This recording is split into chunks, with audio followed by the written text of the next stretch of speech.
ബാക്കി എല്ലാ ദിവസവും അവൾക്ക് ക്ലാസ് ഉണ്ട്. ഉള്ള ടോയ്സൊക്കെ എല്ലായിടത്തും വാരി വിതറിയിട്ടേക്കാണ്. അപ്പോൾ അതൊക്കെ എടുത്ത് എല്ലാം നല്ല രീതിയിൽ എടുത്ത് വെക്കുകയാണ്.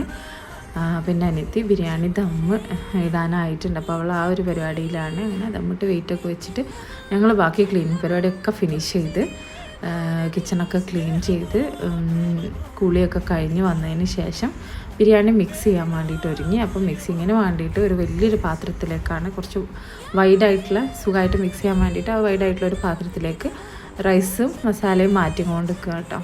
അങ്ങനെ അത് നന്നായിട്ടൊന്ന് മിക്സ് ചെയ്ത് ഇതിൻ്റെ കൂടെ ഞങ്ങൾ കുറച്ച് ഫ്രൂട്ട്സും പിന്നെ അതേപോലെ വെജിറ്റബിൾ സാലഡും ചമ്മന്തിയുമാണ് ഉണ്ടാക്കിയിട്ടുള്ളത്. എൻ്റെ 2 അനിയന്മാർ ഞങ്ങൾ ഉച്ചയ്ക്ക് ലഞ്ച് ഫിഷ് ബിരിയാണിയൊക്കെ ഉണ്ടാക്കിയതുകൊണ്ട് ലഞ്ച് കഴിക്കാൻ വേണ്ടി ഇങ്ങോട്ട് വരാൻ പറഞ്ഞു കേട്ടോ. അങ്ങനെ ഞങ്ങൾ ഫുഡ് കഴിപ്പൊക്കെ കഴിഞ്ഞ് പാത്രമൊക്കെ കഴുകി വെച്ച് എല്ലാവരും ഇങ്ങനെ TV ഒക്കെ കാണുന്നത്, മൊബൈൽ നോക്കുന്നത്. ആമിക്കുട്ടി ഉറങ്ങി. കുറച്ച് നേരം കഴിഞ്ഞ് ഞങ്ങൾ നല്ലൊരു കട്ടനും കുടിച്ച് റീൽസൊക്കെ എടുത്ത് ഞങ്ങളെല്ലാവരും പിരിഞ്ഞു.